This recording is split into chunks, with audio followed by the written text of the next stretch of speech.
वक्फ की लड़ाई 1947 पर आई। हमने तो जिन्ना को मना किया था, उनको ठुकराया था। नहीं गए पाकिस्तान, भारत पर एहसान। ये एहसान तो हमारा हुकूमत को मानना चाहिए। लाहौर नहीं, लखनऊ तक होता पाकिस्तान, तो फिर पाकिस्तान लाहौर तक नहीं, लखनऊ तक बनता। वक्फ बोर्ड पर संशोधन की बात क्या उठी? वक्फ की जमीन पर सियासत करने वाले कई भाईजान बौखला उठे और जिन्ना को याद करने लगे। बंटवारे के वक्त पाकिस्तान नहीं जाने पर एहसान जताने लगे, धमकी देने लगे कि अगर मुसलमान भारत में नहीं रुकते तो पाकिस्तान की सीमा लाहौर तक नहीं, लखनऊ तक होती। हमने तो जिन्ना को मना किया था, उनको ठुकराया था।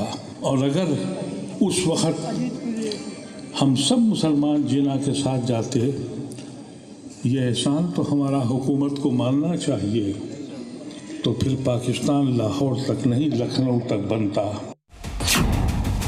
राज्यसभा के पूर्व सांसद मोहम्मद अदीब का ये विवादित बयान वक्फ संशोधन बिल पर बुलाई गई मुस्लिम कॉन्फ्रेंस में सामने आया। दिल्ली में वक्फ संशोधन बिल पर हुई इस बैठक में देश के तमाम मुस्लिम धर्मगुरुओं का जमावड़ा लगा था। तमाम आलिम और फाजिल बैठे थे, बड़े बड़े मौलानाओं ने शिरकत की। All India Muslim personal law board के सदर भी मौजूद थे, लेकिन अदीब साहब के पाकिस्तान वाले बयान पर किसी ने भी एक शब्द तक नहीं कहा। मोहम्मद अदीब ने मुसलमानों को इस बात का डर भी दिखाया कि वो चुप रहे तो उनकी जायदादें छिन जाएंगी। हमको लिंच किया गया, हम पे फसाद हुए, हमारे घरों पे बुलडोजर चले। हम इसलिए नहीं बोले कि मेरा घर तो महफूज है, क्योंकि हम अपनी जिंदगी के लिए जीते। लेकिन आज हमारे पास अब कुछ भी नहीं बचा। आप लोग हमारी कुव्वत हैं। हमने सबसे ज़्यादा जो मुसीबत झेली है वो ये है कि अब हमारी हैसियत नहीं रह गई।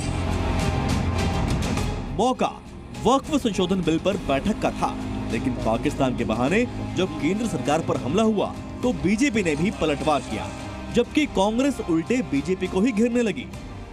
देश की सत्ता पर लंबे समय तक काबिज कांग्रेस ने वक्फ बोर्ड जैसी संस्था को इतना ताकतवर बना दिया जो न्यायालय से ऊपर हो गई। तो मोहम्मद अदीब जैसे लोगों को लाहौर और पाकिस्तान याद आ रहा है।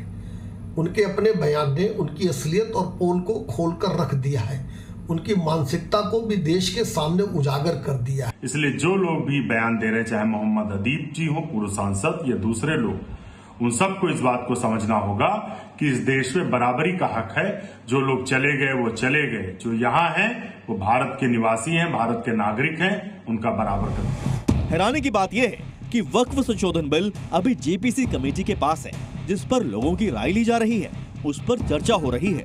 सदन में इसका आना भी बाकी है, लेकिन उससे पहले ही अपने मुनाफे की जमीन खिसकता देख कुछ मौलाना और नेता मुसलमानों को डराने की कोशिश कर रहे हैं और कभी बंटवारा तो कभी पाकिस्तान के नाम पर सरकार को धमकी दे रहे हैं। लखनऊ से सैयद मुबस्सिर के साथ ब्यूरो रिपोर्ट, जी मीडिया।